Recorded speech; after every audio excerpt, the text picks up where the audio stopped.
Canon versus Sony. Which camera brand is better and which camera brand should we switch to? Because at the end of this video, you get to vote on which camera brand we start using and we will actually buy it.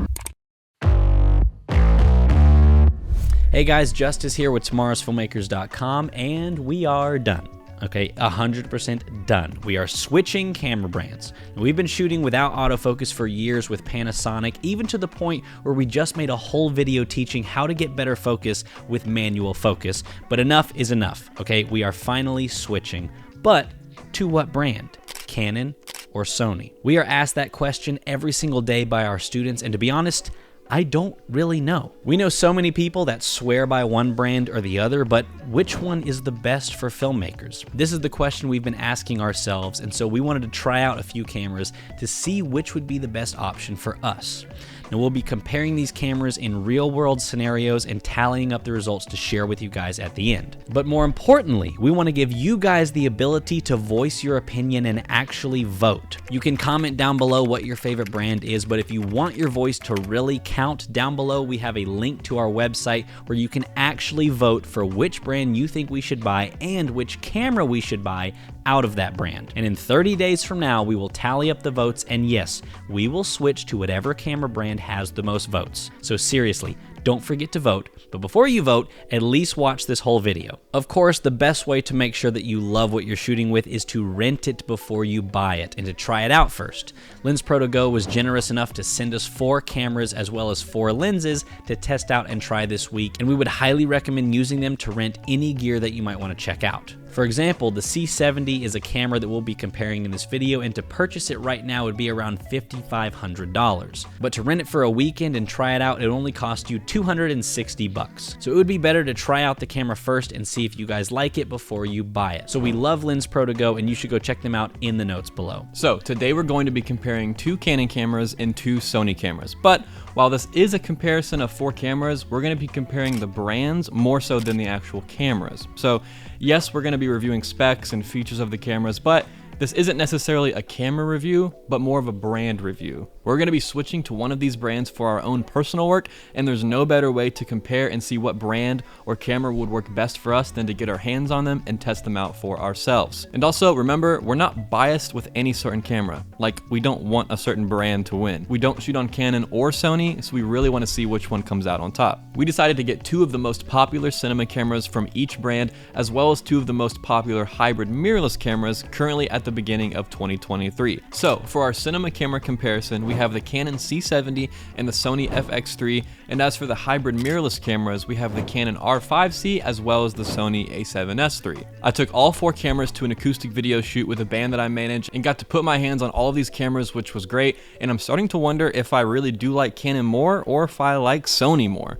Our students and viewers are constantly asking us which cameras we'd recommend and what gear we shoot on, and so after this video, we might actually have a new answer to that question. If you want to learn more about our online film academy and learn everything you need to know about filmmaking alongside 25,000 other filmmakers just like you can sign up at tomorrowsfilmmakers.com for just $97. Not only have we been doing a bunch of side-by-side tests and comparisons, but Matt and I also took them with us on different shoots to see how they work on set.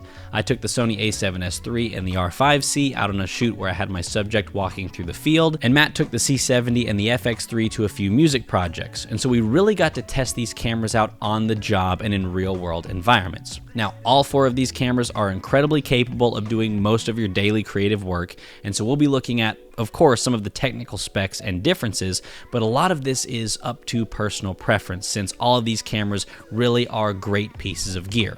And remember, no camera review is perfect, but if you already love a certain camera brand, watch this full video first before commenting in the notes below which brand that you think is the best. First up, we want to talk about price. Both Canon and Sony have plenty of options for filmmakers and photographers alike when it comes to price, and they have cheap options to start with and really expensive options to start with. But the cameras that we will be using in this video is the Sony a7S III, being right at around $3,500, and the Canon R5C being a decent bit more with a $4,300 price tag. We'll go more into details on the specs of these cameras in just a little bit, but just know for the price, these are some of the most popular hybrid mirrorless cameras on the market right now if you're looking for a hybrid that can do exceptionally well in both photo and video. The two cinema cameras we will be comparing is the Sony FX3 coming in at $3,900 and the Canon C70 right at $5,500. The price jump between these two is actually a decent bit, and so we're going to see if the C70 is really worth that extra price tag of $5,500, or if we could just get away with the FX3 and saving $1,500. So let's see how these cameras from Canon and Sony stack up against each other in the real world tests. First and foremost, and honestly, probably the most important test that we wanted to do was with the autofocus. Now, we've been using Panasonic cameras with Canon lenses for a while and just really tired of using manual focus. Like, really tired, okay? So for us to get an accurate test of the autofocus with all four of these cameras simultaneously, we set up this rig that we literally created ourselves from Lowe's so we could put all four cameras on the same tripod and shoot all at the same time. Now, all of these cameras have different focus modes like eye tracking and face tracking and all that kind of stuff, but for this test, we just want to compare the speed of the focus. To nobody's surprise, all cameras performed exceptionally well with the autofocus tests. Now, after all, they're each very expensive, and Canon's dual pixel autofocus has been unmatched for years, but Sony keeps getting closer and closer and even surprised us. Looking at all four of these cameras side by side here, the C70, the FX3, and the A7S III were all pretty spot on. The R5C being a good bit slower. We had all of these cameras to the exact same settings and the same autofocus settings, including the autofocus speed, and this was just the case in about every single test we did. The R5C just couldn't really keep up with the other three cameras, which actually surprised us.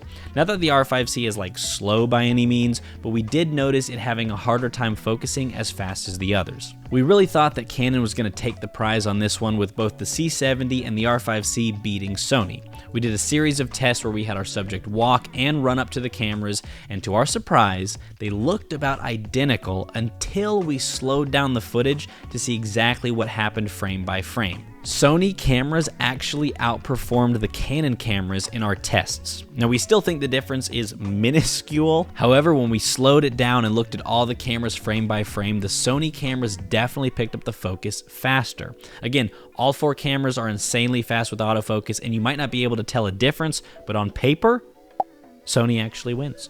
Next up, resolution and bit depth. Both the Sony A7S III and the FX3 shoot 4K up to 120 frames per second. They also both support up to 10-bit internal, but have options with Atomos to support 16-bit RAW over HDMI. So if you pair it with one of their monitors that support this, such as the Neon, you'll get that 16-bit RAW, or you can use something like the Ninja V to get 12-bit. Not sure if you'll be using that much or how practical it is, but it is something to mention. As far as the Canon goes, the C70 has the ability of shooting 4K in 12-bit RAW and can shoot up to 120 frames per second and can also shoot 180 frames per second downscaled to 2K with a slight crop. The R5C actually, surprisingly to us, has the highest resolution capabilities, allowing you to shoot 8K 12-bit RAW up to 30 frames per second and 4K up to 120 frames per second.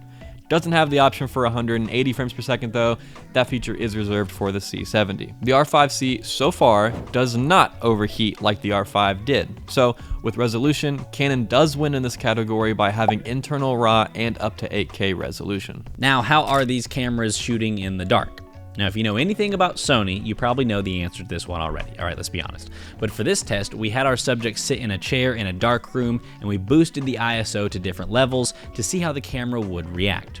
Now, both brands held up really nicely up until around 6400 ISO, where the C70 started to really introduce some color noise into the image. Still usable, but definitely looked worse than the R5C as well as both Sony cameras. Now, looking at 12,800 ISO, the C70 begins to enter the realm of unusability, while the R5C still holds up pretty well. However, 12,800 ISO is Sony's native ISO, so the image out of the Sony is just 10 times better than the C70. And then lastly, looking at some of the highest ISO, 25,600, the C70 just looks awful, and the R5C is still somewhat usable, but it looks nothing near as good as both of the Sony cameras. So Sony wins this category by a long shot. I mean, seriously, it's not even close. Sony has always won this category, and they have never been dethroned, and I think it would take a lot for them to lose lose their trophy as king of low light shooting. And remember, both Sony cameras are cheaper than the Canon options. So this is definitely something to think about, especially if you're going to be shooting in any sort of condition where lighting might be an issue. So if you're filming documentaries or out in nature, that's just something to consider. Let's talk about the build quality and body design of these cameras. Now, it's no surprise that all of these cameras are built very well because they're very expensive. But we did notice a couple of things picking these cameras up, some of them for the first time. I was pleasantly surprised because I've always said that I would never shoot Sony simply because their cameras didn't fit in my hand. And for most of the older Sony models, that is true. Even the a7S II is pretty small. The a7S III as well as the FX3 both feature mostly strong magnesium alloy bodies, making them feel very sturdy and very well put together. To my surprise, the grip on both of these cameras are actually quite comfortable, even for my hands who didn't like Sony cameras before the last few weeks of testing these out. The a7S III just feels perfect. It fits perfectly and I feel like all the buttons are in the right place. Coming from shooting a DSLR, I can appreciate the on and off button on the top right. It just feels the most natural to me personally. It does feature a full-size HDMI port, headphones, and mic inputs, which is plenty for most run and gun shooting. The FX3 also has a full HDMI port as well as headphones and mic inputs, but also has the availability to attach the XLR grip handle on top of the camera by working with the hot shoe and screwing in 2 screws. That then gives you access to many of the cinema features and levels you may need to adjust on a shoe and 2 XLR ports. The FX3 with the handle, not so bad. It feels pretty good to hold and I feel pretty stable holding it that way, but without the handle, I personally find the FX3 to be a little blocky, and so I probably wouldn't enjoy holding it without the grip for too long. The Canon R5C probably feels the best in my hand when I hold it out of any of these 4 cameras, but that's mostly because I've shot on Canon DSLRs for photography before, and so if you're used to a Canon DSLR already, this hybrid will probably feel the most comfortable. Canon listened to everyone's complaints and chatter online with the R5 and created a new model that doesn't overheat. Yes, this camera will not overheat even shooting at 8K, but with a cost. This camera is just ugly. It's got a massive fan on the left side of it that's constantly blowing air out from the internals just because Canon got so tired of hearing people complain about the overheating issues. The screen protrudes a bit outward, and again, it just looks a little uglier than the other cameras, but even though it doesn't look the nicest, it still feels pretty good in my hands, and I enjoyed using it. It does have a mic and headphone input. However, unlike both of the Sony cameras, the R5C only has a micro HDMI port and it's not full size. Last but not least, the C70. This camera is a tank. It's most certainly the biggest of the 4 and it has the most features and buttons by far. This camera is designed to be used for cinema and cinema alone. I mean, it doesn't even take still images. No pictures. It does have XLR ports on the side, so no need for the entire handle like the FX3. It also has a nice grip on the side that you can adjust for better handling. Both the R5C and the C70 are made of mostly hard and high quality plastic, which still feels pretty sturdy, and the C70 has a handle you can attach to the top of it for a better grip, but it isn't necessary for adding any features or ports like the FX3. My only complaint with the build of the C70 is the screen. It's very flimsy. We thought maybe it was just because it was a rental and that we just got a bad one, but after reading reviews and watching videos online, it seems like this is a problem for most people using this camera. The C70 also has built-in ND filters, which I didn't think I would love as much as I did, but I actually found them very, very useful. Now, also remember, Sony has always wanted to make their cameras as small as possible. That's kind of their thing. They don't want giant, bulky cameras. That can be a pro or con, depending on what you shoot. That's why the C70 is humongous, because it has all of the XLR ports and dials on the actual camera. Sony has all of that on the handle to make the FX3 as small as possible. So again, not saying it's a pro or a con, but that's why there is such a difference in the sizes of these cameras. Canon is fine with having a tank of a camera, while Sony would like to have as small of a camera as possible. Now, all of these cameras are in a competitive market of being the best of the best in each of these categories. So we didn't expect one camera brand to blow the other one out of the water necessarily, and that's also true with dynamic range. All 4 of these cameras are rated to 15 to 15 plus stops of dynamic range, and honestly, they both look amazing.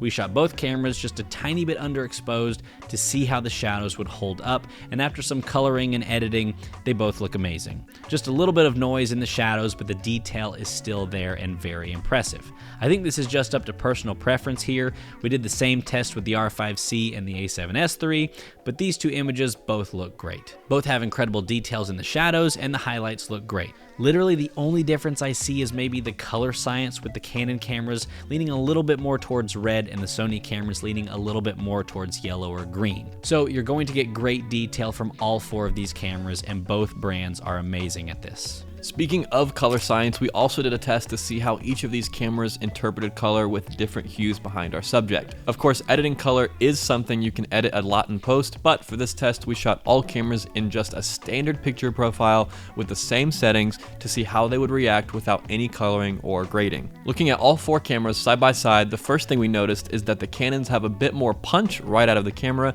the colors just looking a little bit more saturated. Don't get me wrong, all cameras did really well in this test, but I do think the Canons are a little bit more accurate in their representation of the color in the room.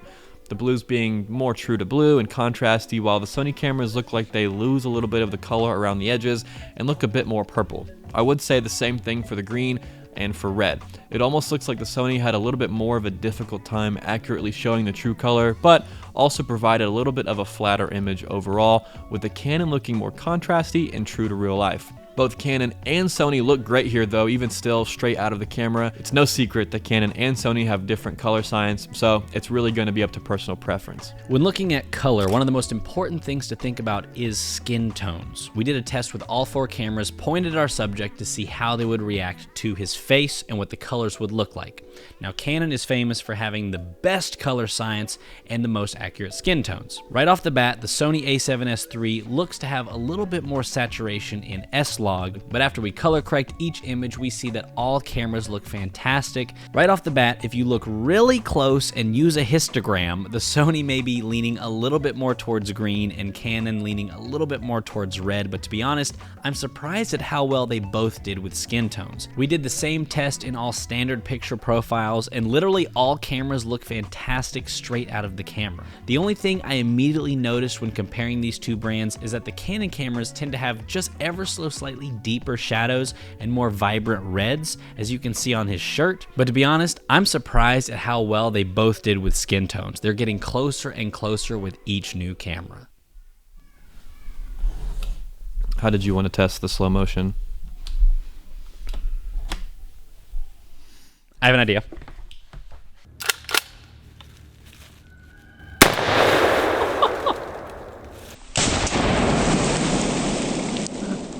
All cameras shoot in 60 frames per second and look great, as well as 120 frames per second, but the Canon C70 shoots in 180 frames per second if you go into the menus and enable slow motion recording. However, one thing to note is that in order to enable 180 frames per second, you do need to downscale the resolution to 2K in order for the C70 to get 180 frames. So yes, you can shoot 180 frames per second, but not in 4K, only 120 frames per second in 4K, just like the other 3 cameras. So there really isn't anything to complain about here. One quick thing we did want to mention for all of you who are new to the Canon mirrorless train is that the new Canon mirrorless cameras actually have a different mount for your lenses. The newest Canon cameras take an RF mount and not an EF mount. So if you're like us and have a bunch of Canon glass that you've used for years, or any of their other older DSLRs, you're gonna potentially wanna look at buying new lenses as well.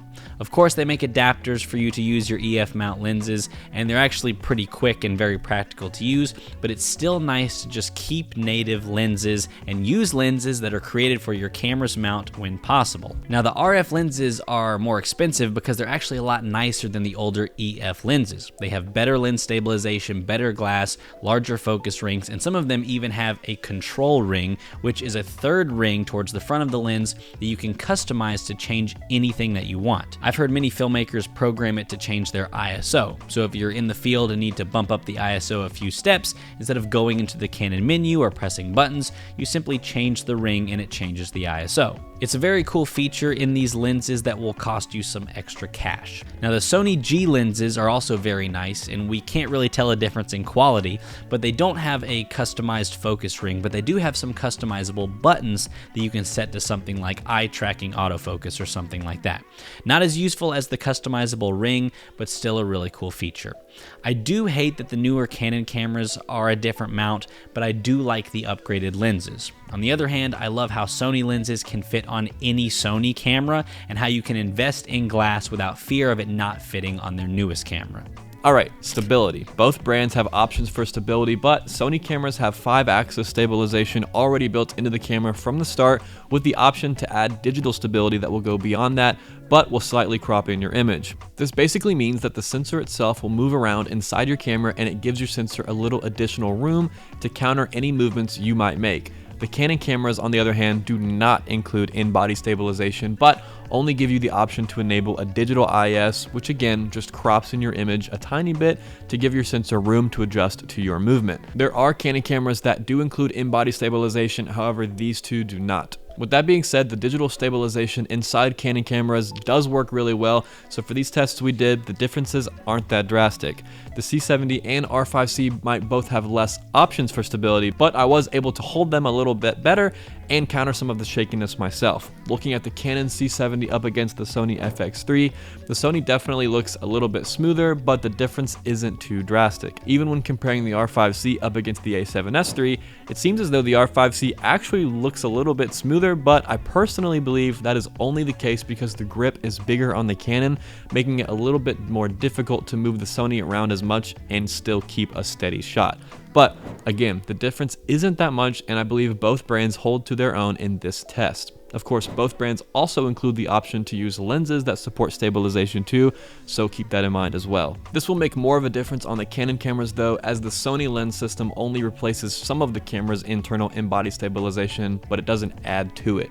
But again, Sony does win in this category. Another very important topic is battery life. Now, before we even show you the tests, we just want to say something about these batteries. First of all, Sony has many different batteries. The A7S II uses a different battery than the A7S III. Why is that? Because Sony knows that with new cameras that are bigger and have more features and capabilities, the batteries need to be upgraded to be able to power all of those new features. So it's a little annoying that you don't have one universal battery for everything, but that's because these cameras require more power with each new camera. Makes total sense. Then please tell me why this amazing new Canon R5C that shoots 8K footage at 30 frames per second and 4K footage at 120 frames per second uses the same old Canon batteries that my old Canon 70 did back in 2009 when the very first Avatar came out. I mean, this is still using Canon LPE6 batteries with a very slight upgrade. I mean, what are you thinking? This means that the R5C came in last place in our battery test, dying in 48 minutes. We put all 4 cameras up against a wall and let them shoot 4K 24 frames per second until they died.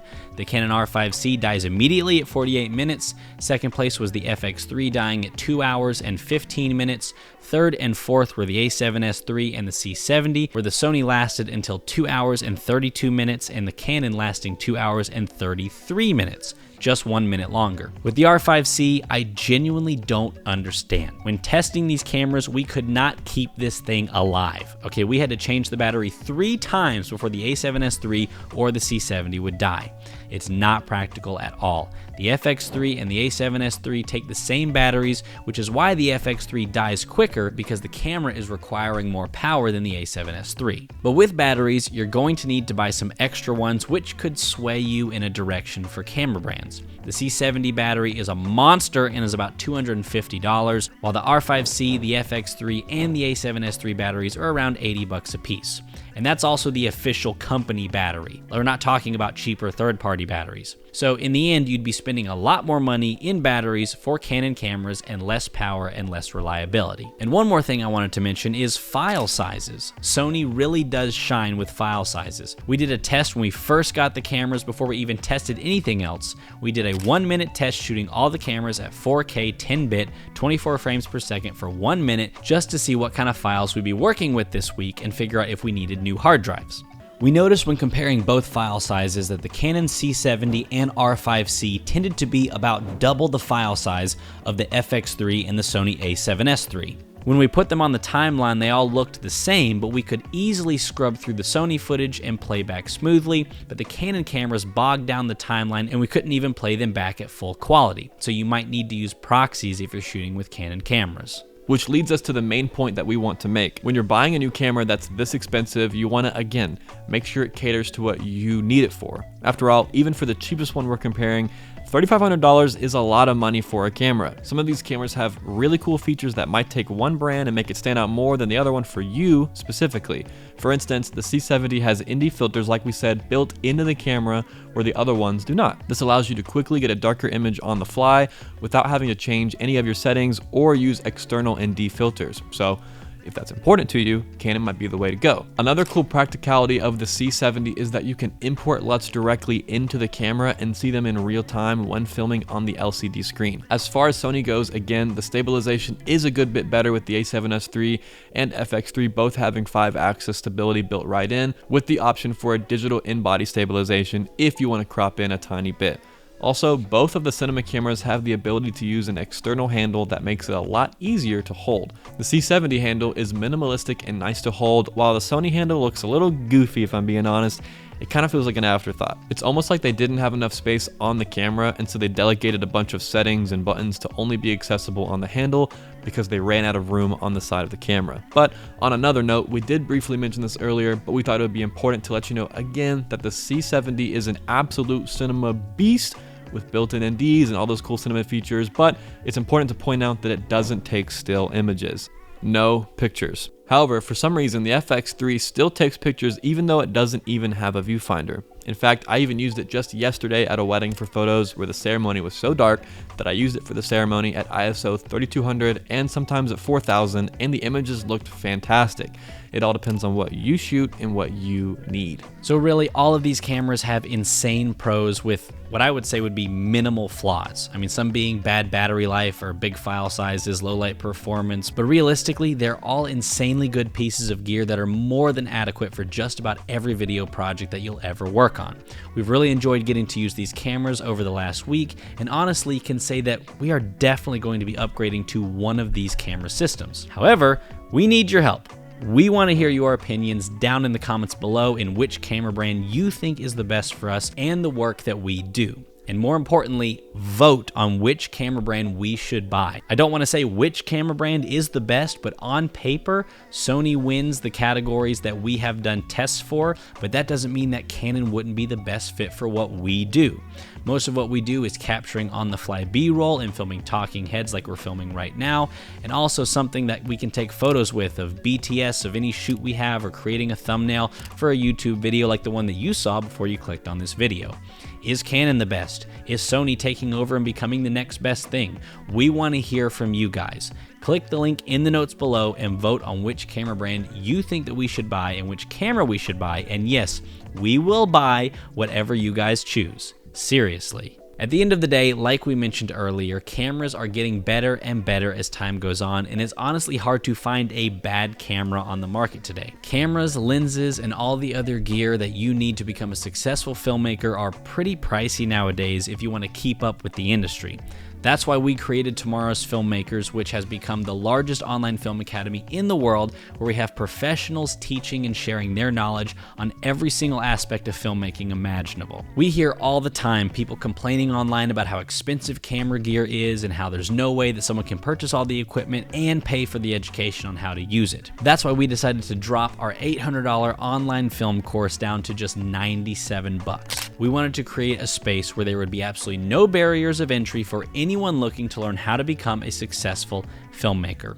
Join over 25,000 other students just like you, and check out the link below and head on over to tomorrowsfilmmakers.com and learn all the skills that you need to succeed. So I hope that this video has helped you guys out with Canon versus Sony. Again, both of them are fantastic, but it all depends on what you shoot and what you need. So be sure to click the link in the description and go vote and see which camera that we end up buying. Sure. I like it. I like it. Let's do that. That was funny. All right, we done. We done.